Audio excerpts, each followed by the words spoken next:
We hope you've been practicing your duck and cover because we're probably heading for an apocalypse. Whether it's through mushroom spores, the cast of the Archers, or just a good old-fashioned nuclear dick measuring contest between global superpowers, if games have taught us anything, it's that the impending end of the world is unavoidable. Not that we're worried, of course. Games have also prepared us for all such eventualities, with a whole host of worlds lining up to give us a kick in the knackers as a form of tough love training for the brave new world. So, if you're looking for notes on how to survive a post-Brexit punch-up for that last can of beans in your local supermarket turned Thunderdome, we've got you covered. I'm Peter from TripleJump, and here are the 10 most brutal post-apocalyptic worlds in video gaming. Number 10. Horizon Zero Dawn. Robot dinosaurs. It's the kind of idea you'd expect to be drawn in a kid's school book or written into the pitch of a new Transformers movie, and it would certainly be right at home in a more jovial indie game. But in a single-player story-led AAA title, in an industry dominated by sequels and multiplayer live experiences, Oh, they actually made it, okay. Horizon Zero Dawn was the PS4's blockbuster exclusive in 2017, boasting a beautiful world dominated by large mechanical monsters. It went through a tricky development cycle starting in 2011 off the back of Killzone 3, and it apparently took a while to get right, but we're glad it did, because my word, it's a spectacle. From scrapping with scrappers to scaling a gargantuan tall neck for the first time and taking on the T-Rex-like Thunderjaw, battling these robo-dinos is a pleasure. That is until you realise, no, hang on, robotic dinosaurs, so I literally have to fight mechanical versions of the deadliest beasts nature ever came up with, using a bow and arrow.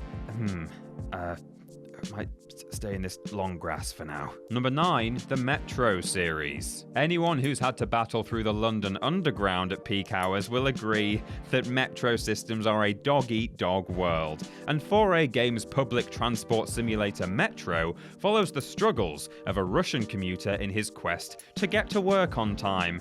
Unfortunately, he has to put up with all the usual trials of train travel, such as fiercely territorial Nazis, dangerous trips to the irradiated overworld, and people with abnormally large backpacks who've decided to go hiking during rush hour. Based on Dmitry Glukovsky's book Metro 2033, the series combines the grim reality of survival in a resource-scarce underground system with the more supernatural elements of the Dark Ones, ominous creatures who reveal themselves to the player through hallucinations. Traipsing through the tunnels is far from easy, with your typical survival limitations on ammo and health causing all kinds of headaches, so it's little wonder you decide to take a road trip to get away from all the infighting and nonsense in Metro Exodus, which switches up the formula with some lovely first-person tourism gameplay.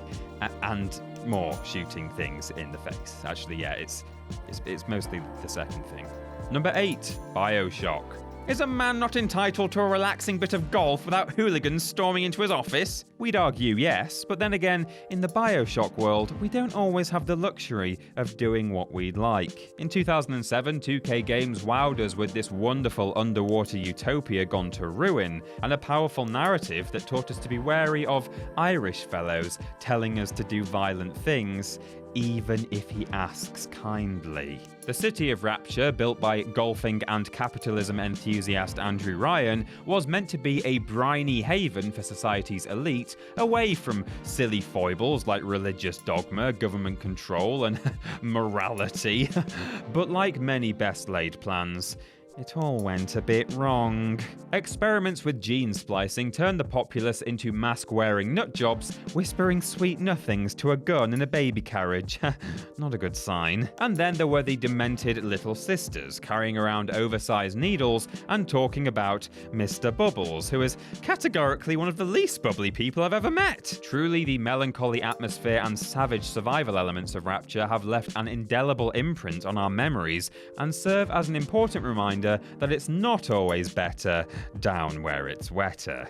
Number 7. Everybody's gone to the Rapture. Have you ever gone to a 24-hour supermarket when no one's around and thought, this is a bit weird? It's like that time in everyone's life when, for whatever reason, you have to hang around at school after all the other kids have gone home, and you suddenly convince yourself the entire building is probably haunted, and I wonder if they'll cancel school tomorrow when the caretaker arrives at 8 AM and finds my lifeless corpse in the maths corridor.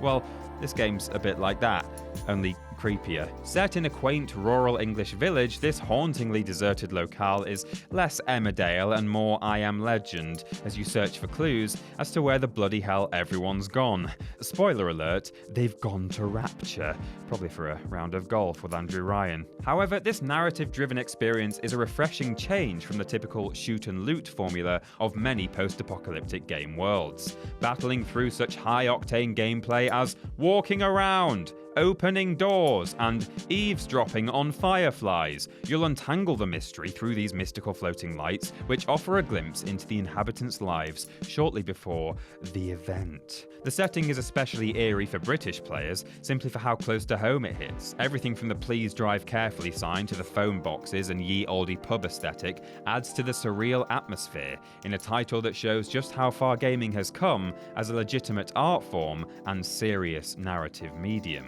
Well done.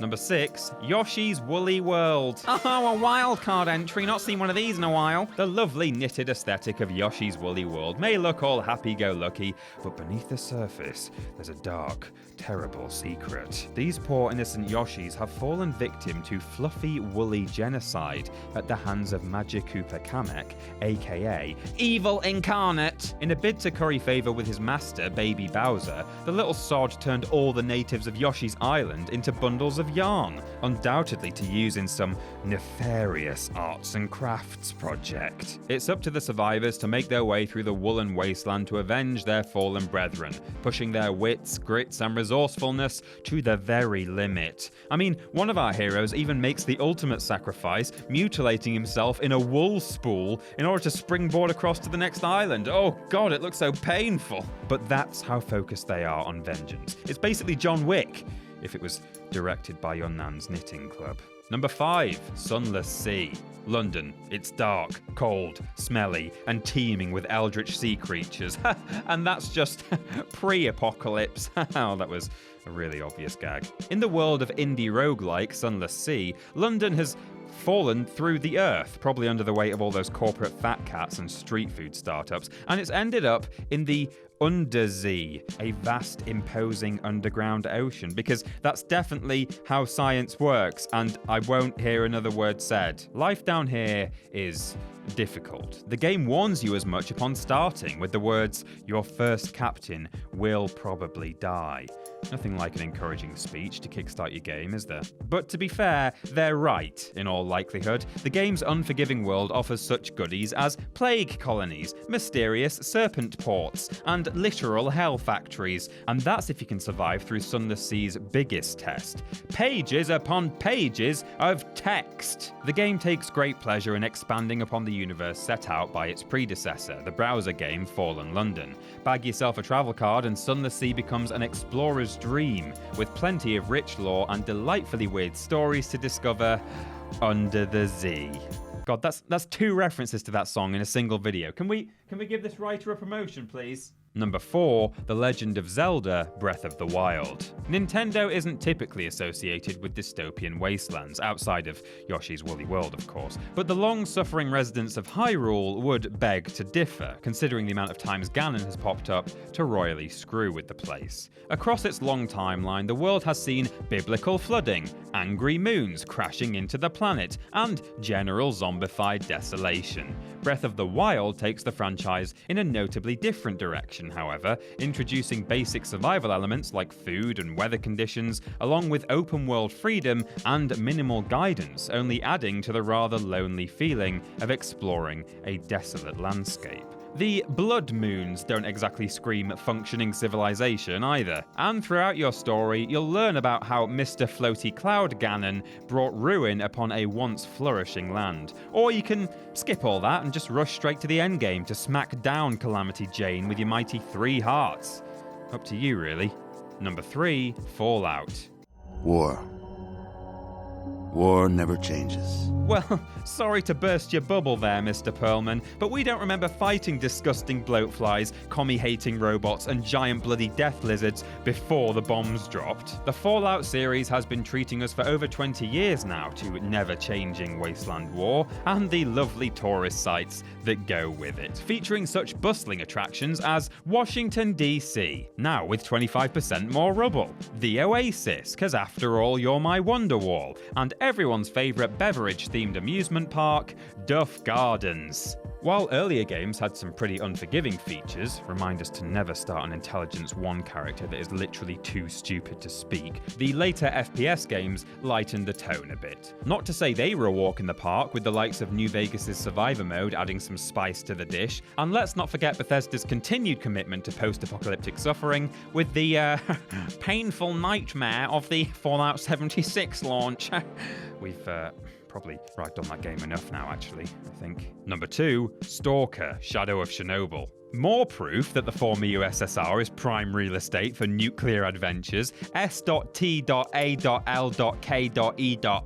or Stalker as we doctors call it, throws you into post-Chernobyl Ukraine to have a lovely time with tea and biscuits, probably. This is post-second Chernobyl disaster, I should point out, occurring 20 years after the real-life incident, and this time, the entire area of the zone has gone a little screwy. We're talking crazy anomalies that can suck in and eviscerate unsuspecting victims, fling you up into the air, or cause you to, break into synchronized spinning moves, apparently. But that's just the tip of the Geiger counter, with roaming factions that, at the drop of a hat, will start a fight with you or each other, along with a healthy selection of mutants and the dogs. Oh, sweet Jesus, the dogs. No, sit! No, sit! Roll over, sit! It's the little things that make all the difference in Stalker. The game doesn't pause when you're checking your inventory. Your aim is tied to experience with certain weapons, and of course, there are hunger and radiation mechanics. It's not all bad though. Despite the bleak existence of the zone, survivors still keep up their spirits with some fine campfire acoustics, which goes to prove that old Chinese proverb,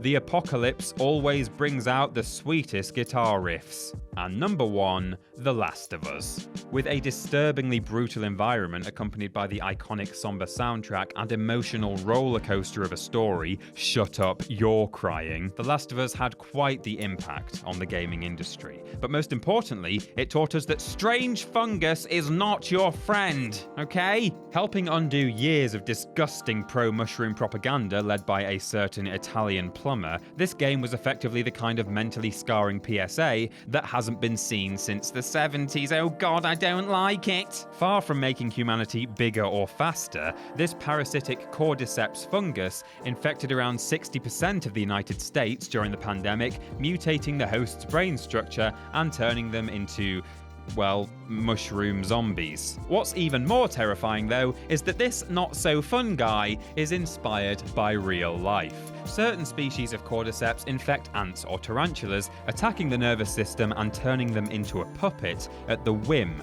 of the sneaky shroom.